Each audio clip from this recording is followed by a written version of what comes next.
अभिनंदन है TT family शिक्षकों के परिवार जायसवाल कोचिंग सेंटर पर पावर्ड बाई शिक्षा ही प्रकाश है। आज की क्लास में हम बात करने वाले हैं पर्यावरण में अंतरिक्ष विज्ञान के टॉपिक से। आज हम टॉप 75 क्वेश्चंस लेकर आए हैं। जी हाँ साथियों, अंतरिक्ष विज्ञान से संबंधित टॉप 75 क्वेश्चंस करेंगे। ये टॉप 75 क्वेश्चन आपके सिलेबस के दृष्टि से बहुत इंपॉर्टेंट है। पिछली बार आपने देखा है कि अंतरिक्ष विज्ञान से काफ़ी टफ क्वेश्चन और काफ़ी ज़्यादा क्वेश्चन पूछे गए थे। यानी कम से कम मान लेते हैं कि अगर ये अंतरिक्ष विज्ञान के हमारे 75 प्रश्न कंप्लीट हो जाते तो 5 नंबर आपके यहीं से पक्के हो जाएंगे। तो एग्ज़ाम के पहले इस वीडियो को बिल्कुल देख कर जाइएगा, पूरे अंत तक देख कर जाइएगा। शुरुआत करते हैं प्रथम प्रश्न से। बाकी सभी सब्जेक्ट के प्रैक्टिस सेट चल रहे हैं, जिसका आई बटन पर प्लेलिस्ट मिल जाएगा। चंद्र तल पर मनुष्य को उतारने वाला प्रथम देश कौन है? तो वह अमेरिका है। और अगला जो प्रश्न है, जो प्रीवियस ईयर में आया हुआ प्रश्न है कि रॉकेट एवं जेट इंजन में H2O2 का स्रोत क्या होता है? तो वह O2 होता है। इसके साथ ही अगला प्रश्न है कि भारतीय अंतरिक्ष अनुसंधान संगठन 1969 में किया गया, इसका मुख्यालय कहाँ है? तो भारतीय अंतरिक्ष अनुसंधान संगठन का गठन का हुआ है 1969 में, और इसका मुख्यालय कहाँ पर है? बेंगलुरु में। इसके बाद अगला प्रश्न है कि अंतरिक्ष में जाने वाले प्रथम एशियाई कौन है? तो फाम तुवाम, जो कि वियतनाम के हैं। 1980 में इन्होंने प्रथम एशियाई हैं। और अंतरिक्ष में जाने वाले प्रथम व्यक्ति अगर पूछा जाता है, यूरी गागरिन, जो कि रूस के निवासी हैं। अगला जो प्रश्न है कि 2013 में लॉन्च किया गया उपग्रह मिशन सरल से संक्षिप्त नाम का पूर्ण रूप क्या है? पिछले ईयर में आया हुआ प्रश्न है। तो satellite with agarose and Ertiga, satellite for Argos and Ertiga के इसका पूर्ण रूप है सरल का। अंतरिक्ष में जाने वाली प्रथम महिला अगर पूछा जाता है तो वेलेंटीना तेरेस्कोवा, जो कि एक रूस के निवासी हैं। इसके साथ साथ संभावित प्रश्न ये भी हो सकता है कि मंगल पर जीवन की उपस्थिति के लिए कौन सी एक अवस्था में सुसंगत होती है? तो मंगल पर जीवन के लिए बर्फ़ घटकों और हिम शीतल जल की उपस्थिति अगर होती है तो कहीं न कहीं सुसंगत होगा जीवन के लिए। तो बर्फ़ घटक और हिम शीतल जरूरी है। भारत का पहला रिमोट सेंसिंग सैटेलाइट कहाँ छोड़ा गया है? तो बैकानूर में जो है छोड़ा गया था। इसके साथ चंद्रमा पर चरण रखने वाले प्रथम व्यक्ति कौन है? तो नील आर्मस्ट्रांग, सभी लोग जानते हैं, बचपन से हम पढ़ते आ रहे हैं, 9, 10, 8th क्लास से पढ़ते आ रहे हैं। अगला है new space India limited NSIL प्रशासनिक नियंत्रण किसके पास है? तो अंतरिक्ष विभाग भारत सरकार के पास है, जो कि प्रीवियस ईयर में यह प्रश्न पूछा गया था। चंद्रमा के लिए यात्रा करने वाला प्रथम अंतरिक्ष यान अपोलो 8 है। और अगर पूछा जाए मानव युक्त अंतरिक्ष यान, चंद्रमा के लिए यात्रा करने वाला प्रथम मानव युक्त अंतरिक्ष यान अपोलो 11 है। लेकिन अगर प्रथम अंतरिक्ष यान पूछा जाता है तो अपोलो 8 है। मानव युक्त अपोलो 11 याद रखें। सर्वाधिक 7 बार अंतरिक्ष यात्रा करने वाले प्रथम व्यक्ति कौन है? जेरी रॉस, अमेरिकी के हैं। और इसके साथ ये तो और भी इम्पोर्टेंट क्वेश्चन हो जाता है कि भूतुल्यकाली उपग्रह प्रमोचक rocket second GSLV mark second ने किस वर्ष पहली उड़ान भरी थी? ये प्रीवियस ईयर में आया हुआ प्रश्न है। तो 2001 में पहली उड़ान GSLV मार्क सेकंड ने भरी थी। अगला, भारत सरकार द्वारा अंतरिक्ष आयोग की स्थापना कब हुई है? तो भारत सरकार द्वारा 1972 में जो है अंतरिक्ष आयोग की स्थापना हुई। अगला कि भारतीय अंतरिक्ष अनुसंधान संगठन किसके अधीन उसके अनुसंधान और विकास संगठन के रूप में कार्य करता है? तो अंतरिक्ष विभाग के अधीन करता है। जो भारतीय अंतरिक्ष अनुसंधान संगठन है वह अंतरिक्ष विभाग के अधीन उसके अनुसंधान और विकास संगठन के रूप में कार्य करता है। सभी कमेंट करते रहिएगा, सभी ब्रदर सिस्टर एंड टीचर्स जिनका सपना है एग्ज़ाम को फतेह करना, जायसवाल सर आप सभी का अभिनंदन स्वागत करते हैं। साथियों, सांध तारे को उदय का निरूपित होता है तो पश्चिम दिशा होता है, वह सांध तारे को उदय को निरूपित करता है। पृथ्वी की आयु निर्धारण में हम कौन सी विधि का प्रयोग करते हैं? तो कहीं न कहीं यूरेनियम डेटिंग। इसके साथ है पहली बार अंतरिक्ष में जाने वाला जानवर लाइका नाम की एक डॉगी थी। अगला है पृथ्वी अपना धुरी पर घूमती है, यह सर्वप्रथम किसने प्रतिपादित किया था? कॉपरनिकस ने किया था। शायद 10वीं के साइंस में 10th क्लास के साइंस में आपको मिल जाएगा, कॉपरनिकस, याद रखिएगा। अगला जो प्रश्न है इम्पॉर्टेंट है कि भारतीय अंतरिक्ष अनुसंधान समिति का गठन किया गया 1962 में किया गया, और इसरो का गठन 15 अगस्त 1969 में हुआ है। भारतीय अंतरिक्ष अनुसंधान समिति का गठन 62 में हुआ है और इसरो का गठन 15 अगस्त 1969 को हुआ है। इसके बाद है किस ग्रह के सर्वाधिक उपग्रह हैं, तो शनि के हैं और शनि के पास नवीनतम 146 उपग्रह इस वर्ष जो है आंका गया है। PSLV polar satellite launch vehicle या ध्रुवीय उपग्रह प्रमोचक रॉकेट की ऊंचाई लगभग कितनी है, तो 44 मीटर थी। ऊंचाई, लंबाई, चौड़ाई सब कुछ पूछा जा सकता है, हर प्रकार से आपको प्रिपेयर रहना। अंतरिक्ष आयोग का मुख्यालय कहाँ है, तो बेंगलुरु पे है, सभी लोग जानते हैं। अगला है अंतरिक्ष में तैरने वाले प्रथम व्यक्ति कौन थे, तो अलेक्सी लियोनोव रूस के हैं, 1965 में गए थे इन्होंने। और अंतरिक्ष में सर्वाधिक दिन प्रवास, चहलकदमी व अंतरिक्ष प्रवास के दौरान मैराथन दौड़ में भाग लेने वाली प्रथम महिला। जी हाँ साथियों, अंतरिक्ष में सर्वाधिक दिन प्रवास मतलब रहने वाले, चहलकदमी अंतरिक्ष प्रवास के दौरान अंतरिक्ष प्रवास के दौरान मैराथन दौड़ में भाग लेने वाली प्रथम महिला सुनीता विलियम्स, भारतीय मूल की, जो कि अमेरिकी के भारतीय मूल की अमेरिकी है। अगला, हमारी आकाशगंगा के केंद्र में स्थित अत्यधिक गुरुत्वाकर्षण का वह क्षेत्र जो अपने क्षेत्र में आने वाले प्रत्येक पदार्थ को अपनी ओर खींच लेता है उसको कृष्ण विवर या ब्लैक होल कहा जाता है। याद रखिएगा, बहुत इंपॉर्टेंट, एक एक क्वेश्चन यहाँ पे इंपॉर्टेंट। अगला प्रश्न देख लेते हैं। अंतरिक्ष में जाने वाली प्रथम अमेरिकी महिला वह कहलाती सैली राइट, 1983 में पहली बार गए थे।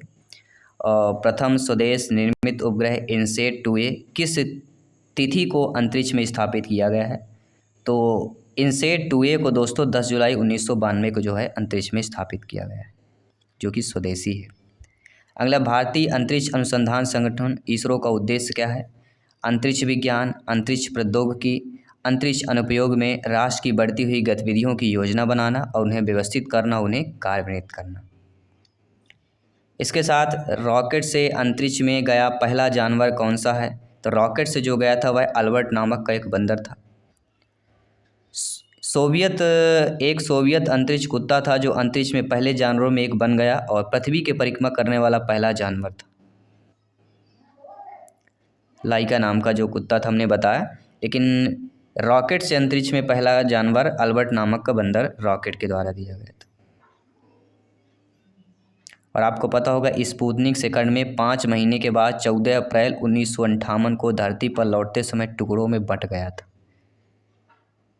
और लाइका ने स्पुतनिक सेकंड में धरती के कक्ष का चक्कर भी लगाया था, लेकिन लौटते समय वो फट गया था केवल।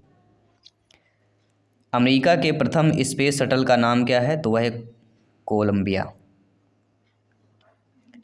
अंतरिक्ष में जाने वाली प्रथम भारतीय महिला तो कल्पना चावला है, और इनकी कल्पना करना ही एक अलग बात है, और इनसे रिलेटेड एक प्रश्न आएगा, याद रखिएगा। New space India limited NSIL को किस वर्ष में गठित किया गया है, तो 2019 में। ये पिछले ईयर में आया हुआ प्रश्न था। तो NSIL को 2019 में गठित किया गया। अगला है, भारत का प्रथम उपग्रह कहाँ से प्रक्षेपित किया गया था, तो रूस के वेल्गोग्राड लॉन्च स्टेशन से किया गया था। राकेश शर्मा की अंतरिक्ष यात्रा के साथ ही भारत अंतरिक्ष में मानव भेजने वाला विश्व का कौन सा राष्ट्र बना था, 14वां राष्ट्र बना था साथियों। भारत के पहले दूर संवेदी उपग्रह का नाम कार्टोसैट फर्स्ट है। और अगर पूछा जाए कि विश्व के प्रथम अंतरिक्ष पर्यटक कौन है, तो डेनिस टीटो है।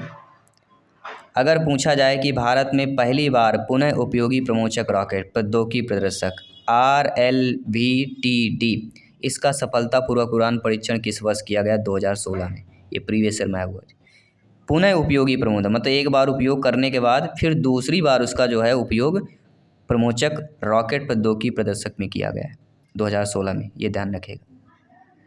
अगला, भारत का पहला मौसम उपग्रह कौन सा है, तो वह मैटसैट कल्पना सेकंड कहलाता है, जो कल्पना फर्स्ट कहलाता है। कल्पना फर्स्ट भारतीय अंतरिक्ष अनुसंधान संगठन द्वारा लॉन्च पहला मौसम समर्पित उपग्रह है। इसको ध्रुवीय उपग्रह प्रक्षेपण यान द्वारा 12 सितंबर 2002 10:24 UTC पर सतीश धवन से केंद्र से लॉन्च किया गया था। इसे मैटसैट के नाम से भी जाना जाता है। अगला, राष्ट्रीय संचार व्यवस्था रेडियो प्रसारण डाटा संप्रेषण में सहायक है, वह एप्पल है। ये प्रीवियस ईयर में आया हुआ प्रश्न है। पूछा गया था कि राष्ट्रीय संचार व्यवस्था रेडियो प्रसारण डाटा संप्रेषण में कौन सहायक होता है, तो एप्पल सहायक होता है। प्रथम उपग्रह आर्यभट्ट का प्रक्षेपण कब किया गया है? तो 19 अप्रैल 1975 को किया गया था। अगला प्रश्न है कि प्रथम वाणिज्यिक संचार उपग्रह का नाम बताना है। तो अलीबर्ट, जिसे हम इंटेलसैट फर्स्ट के नाम से भी जाने जाते हैं, इसको अलीबर्ट भी कहा जाता है। वह प्रथम मानव रहित बग्घी जिसे चंद्रतल पर चलने का गौरव प्राप्त है, लूनाखोद फर्स्ट, जो कि रूस का है, मानव रहित बग्घी है। अपने परिक्रमा पथ पर पृथ्वी लगभग किस माध्य वेग से सूर्य का चक्कर लगाती है? तो यह 29 दशमलव कुछ है, तो लगभग 30 किलोमीटर प्रति सेकंड के आसपास माना जाता है। पृथ्वी लगभग इस 30 किलोमीटर प्रति सेकंड के वेग से सूर्य का चक्कर लगाती है। अब आप सोच सकते हैं। भारत ने अपना पहला परमाणु हथियार परीक्षण किस वर्ष किया? 1974 में। अगला प्रश्न है, इसरो का पूरा नाम क्या है? पूछा जा सकता है। इंडियन स्पेस रिसर्च ऑर्गेनाइजेशन, भारतीय अंतरिक्ष अनुसंधान संगठन, याद रखिएगा। अगला प्रश्न है जो प्रीवियस ईयर में आया हुआ प्रश्न था कि यूनी स्पेस थर्ड किस वर्ष आयोजित किया गया था? तो 1999 में किया गया था। हो सकता है कि आप में से किसी का डेट ऑफ बर्थ होगा, बिल्कुल होगा, अवश्य होगा। जिनका होगा कमेंट करके जरूर बताइएगा। सभी मित्रों को जय हिंद, वंदे मातरम। साथियों, इंकलाब जिंदाबाद। आपका एक एक कमेंट फीडबैक सर्वोपरि है, सम्मान है। और आप सभी लोग जानते हैं एग्जाम को फतेह करना है तो एक एक पॉइंट इंपॉर्टेंट है। भारत का प्रथम दूर संवेदी उपग्रह अगर पूछा जाता है तो IRS फर्स्ट ए, यह भारत का प्रथम दूर संवेदी उपग्रह कहा जाता है, माना जाता है और है भी। अमेरिकी स्पेस शटल की पहली महिला चालक सैली राइड। और इसके साथ साथ अगले जो प्रश्न दिए गए हैं कि निम्नलिखित में से कौन सी पहली आकाश गंगा है जो ब्लो अवे अवस्था में दिखाई जाती है? ब्लो अवे अवस्था में, और वह कहलाती POX 186 गैलेक्सी। यह प्रीवियस ईयर में आया हुआ प्रश्न। ये POX 186 क्या है? गैलेक्सी है। अगला प्रश्न है, हेली पुच्छल तारा कितने वर्ष बाद नजर आता है? तो 76 वर्षों के बाद नजर आता है। हेली पुच्छल तारा को किस वर्ष देखे जाने की संभावना है? तो लगभग 2062। कर लेते हैं अगले प्रश्न की। अगला प्रश्न है कि भारत का प्रथम संचार उपग्रह केंद्र कहाँ स्थापित किया गया है? तो महाराष्ट्र के आवी में किया गया है। और इसके साथ साथ अगला प्रश्न है कि इनसेट श्रृंखला का पहला उपग्रह कौन है? तो इनसेट फर्स्ट ए कहलाएगा। अगला है, क्रायोजेनिक इंजन का प्रयोग कहाँ किया जाता है? तो क्रायोजेनिक इंजन का प्रयोग स्पेस शटल में किया जाता है। अगला है, विश्व में उपग्रह छोड़ने की क्षमता रखने वाले देशों की संख्या कितनी है? लगभग 7 आंकी गई है। अगला, किस ग्रह को सौंदर्य का देवता कहा गया? तो शुक्र को सौंदर्य का देवता कहा गया है। भारत का प्रथम संचार उपग्रह एप्पल कहलाएगा। और इसके साथ साथ भारत की प्रथम महिला अंतरिक्ष वैज्ञानिक का नाम बताइए। सविता रानी जी। प्रथम भारतीय उपग्रह आर्यभट्ट को अंतरिक्ष में कब स्थापित किया गया है? तो आर्यभट्ट को 19 अप्रैल 1975 को जो है स्थापित किया गया था। इसके साथ अंतरिक्ष में जाने वाले प्रथम भारतीय कौन है? तो राकेश शर्मा जी है, सभी लोग जानते हैं, डॉक्टर राकेश शर्मा। शुक्र ग्रह के अन्वेषण करने के लिए भेजे गए सबसे पहले रोबोट अंतरिक्ष यान का नाम क्या है? मैगलेन। जी हाँ, शुक्र ग्रह के अन्वेषण के लिए मैगलेन को जो है रोबोट को अंतरिक्ष यान में भेजा गया था, वह रोबोट का नाम मैगलेन। आंध्र प्रदेश में श्रीहरिकोटा स्थित श्रीहरिकोटा स्पेस सेंटर का नाम क्या है? तो professor Satish Dhawan space centre नाम है। सूर्य का पृष्ठीय तापमान कितना आंका गया है? तो सूर्य का पृष्ठीय तापमान लगभग 6000 डिग्री सेल्सियस के आसपास आंका गया है। यहाँ 40 डिग्री पारा हो जाए तो होता वहाँ 6000 डिग्री सेल्सियस, सोच सकते हैं। अंतरिक्ष में कुल कितने तारामंडल है? तो लगभग 89 है, कहीं कहीं आपको 88 भी मिलेंगे, जिन्हें अंतर्राष्ट्रीय खगोल संघ IAU ने आधिकारिक रूप में मान्यता दी है। तो लगभग 88 ही माना जाता है, कहीं कहीं आपको 89 देखने को मिलता है। कौन से ग्रह मंगल और यूरेनस के मध्य स्थित है? तो बृहस्पति और शनि। सौर मंडल में कौन सा ग्रह अत्यधिक तीव्र है? तो बुध ग्रह अत्यधिक तीव्र होता है, क्योंकि सूर्य के नज़दीक सबसे होता है और गर्म ग्रह भी होता है। अगला, ग्रहों के गति के नियम को किसने प्रतिपादित किया है? तो केपलर ने किया है, जो अक्सर एग्जाम में रिपीट होता है, प्रश्न पूछा जाता है। सौर मंडल का सबसे ठंडा ग्रह पूछा जाएगा तो नेपच्यून हो जाएगा। सूर्य के रासायनिक मिश्रण में हाइड्रोजन का प्रतिशत 74 होता है, अगर हीलियम का पूछा जाए तो 25% होता है। दोनों चीज़ें आपको पता होना चाहिए। हेली पुच्चल तारा अंतिम बार कब दिखाई दिए? तो अंतिम बार जो 1986 में दिखाई दिया था, और इसके बाद 76 वर्षों बाद दिखाई देता है। तो 86 में दिखाने के बाद अब 2062 में इसका संभावित है। बुध ग्रह सूर्य की एक परिक्रमा कितने दिनों में पूरा करता है? तो लगभग 88 दिनों में पूरा करता है। किसी दिन उत्तरी गोलार्ध में सबसे लंबा दिन 21 जून का होता है। तो सबसे छोटा दिन कब होगा? सभी लोग कमेंट करके बताइए, सबसे छोटा दिन कब होता है?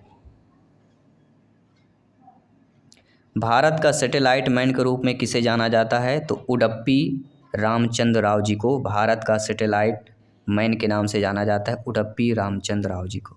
तो ये रहे साथियों 75 क्वेश्चंस। आई होप सभी लोग समझ गए होंगे, और ये क्वेश्चन बहुत इंपॉर्टेंट है। 4 से 5 नंबर वाकई में आपके पक्का करने वाले हैं, क्योंकि प्रीवियस ईयर में क्वेश्चन को ध्यान में रखते हुए ये 75 क्वेश्चन लाया गया है। सभी को धन्यवाद करते हैं। कल के एग्ज़ाम जिनका है और जिनका भी एग्ज़ाम हो, टेलीग्राम चैनल से ज़रूर जुड़िए, क्योंकि आप लोगों से हम शेयर करेंगे, आप लोगों से थोड़ा एक्सपीरियंस लेंगे क्या कैसा पूछा जा रहा है। तो टेलीग्राम चैनल से जुड़े। ये हमारा नंबर है 9630689598। इसमें व्हाट्सएप कीजिए या कॉल भी कर सकते हैं। तो जिनका कल एग्ज़ाम होगा, एग्ज़ाम के बाद व्हाट्सएप मैसेज कॉल ज़रूर कीजिएगा, और टेलीग्राम चैनल से जुड़ें। आगामी जिनका आगे एग्ज़ाम है, टेलीग्राम चैनल ज़रूर जुड़िएगा, क्योंकि वहाँ पे हम पूरा डिटेल के साथ बताएंगे किस टॉपिक पे कवर किए जाएगी, किस टॉपिक को आपको ज़्यादा पढ़ना है, कहाँ से प्रश्न पूछे जा रहे हैं, पूरा रिव्यू आपको मिलने वाला है। तो धन्यवाद सभी का। जय हिंद,